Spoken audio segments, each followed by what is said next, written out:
Hi, this is Patti Sheeley with BigFluffyFat.com, and today I want to talk to you about 5 steps to overcoming food addiction. Food addiction is one of the most challenging and very common obstacles to weight management, and today I want to talk about 5 simple steps that each of us can take to help overcome the problem.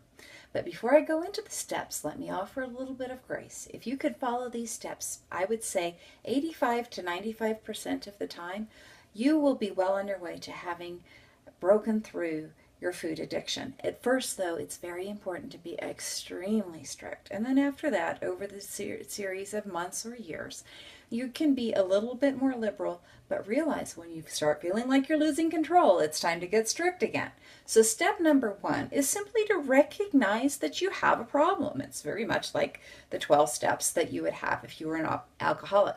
Recognizing I have an issue, certain events, certain foods, certain things cause me to kind of lose control, and I overeat more than I should in those situations. Because let's face it, each of us has times that we kind of do a little bit of a feast at the holidays or whatever. And it's important to recognize that those are normal things, but sometimes, for example, certain foods, for me it's sugar, can put me over the edge and kick off a binge if I don't handle it with definite care and concern. So the first thing is to recognize you have a problem. The second thing is to recognize these events or these foods or these circumstances trigger my problem.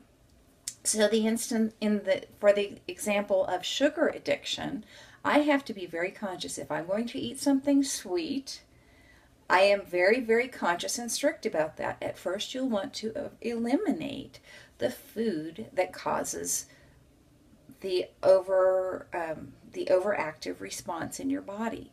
Realize it is a biochemical reaction, most likely from stress or from stimulating the addictive centers of your brain, and it's a biologically hardwired response to those things. It's not your fault, but it is your responsibility to recognize and control. So the second thing is recognize your triggers and deal with them. The third thing is you'll want to gather support, and that support may be information so that you understand what's going on. So educating yourself is a big part of support. It may be joining a support group like Overeaters Anonymous. It may be going to a nutritionist to help get to the bottom of what's going on with you. And it may simply be somebody like me who I just found that, wow, if I talk to my friends, whether or not they really have a problem with food control, those that really love me, support me, and that was the main support system that worked for me. But you have to identify the appropriate support for you. The next step after you've done those things is to go on a clean out.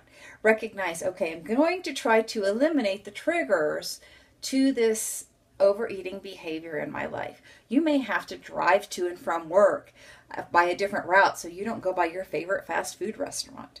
You may need to clean out your pantry. For me, one of the things I do is my family eats many of the things that would cause me to overeat.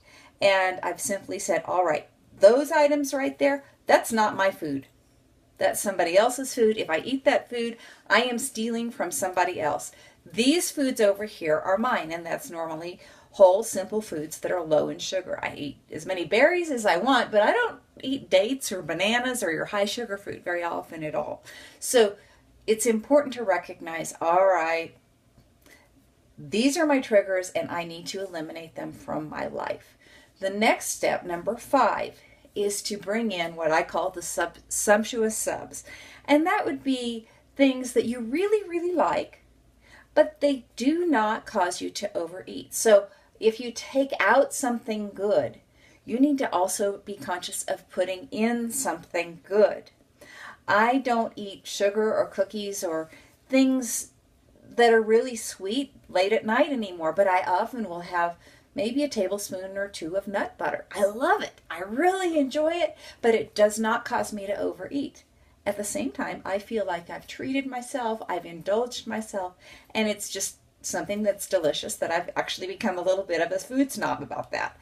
So find a sumptuous substitution for some of the things you're giving up, so that you don't feel like you're giving up the joy that you had with enjoying good things to eat, because we all want that.